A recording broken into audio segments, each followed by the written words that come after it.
Miundombinu tunayoizindua leo ya kituo cha kubadilishia njia za usambazaji umeme na transformer ya kudhibiti umeme ni sehemu muhimu ya jitihada za serikali za kuimarisha kwa uthabiti mfumo wa usambazaji wa umeme na kuongeza uhakika wa huduma kwa wananchi.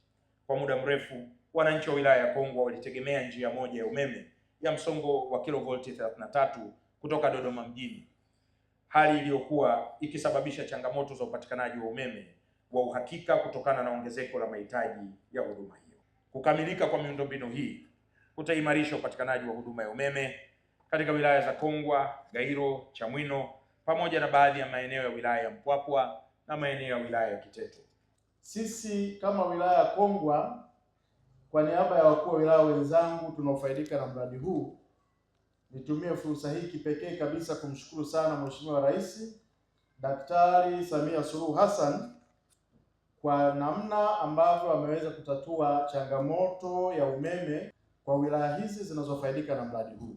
Sisi kamati tunaona fahari kila tunapopata mwaliko wa kuhudhuria shughuli hizi zinazotafsiri kauli mbiu ya kazi na utu.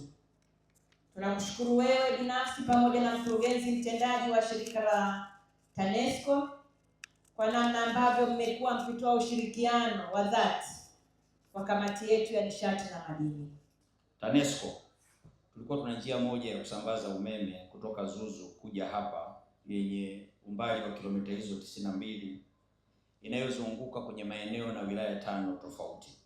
Ilikuwa inaleta adha moja kubwa.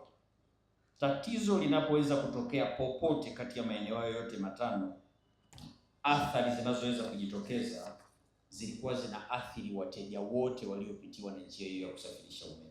Mheshimiwa mgeni rasmi, tunamshukuru sana Mheshimiwa Rais Dr. Samia Suluhu Hassan kupitia Wizara ya Nishati aliridhia matumizi na kutoa shilingi bilioni 10.5 kwa ajili ya ujenzi wa miradi hiyo mitatu.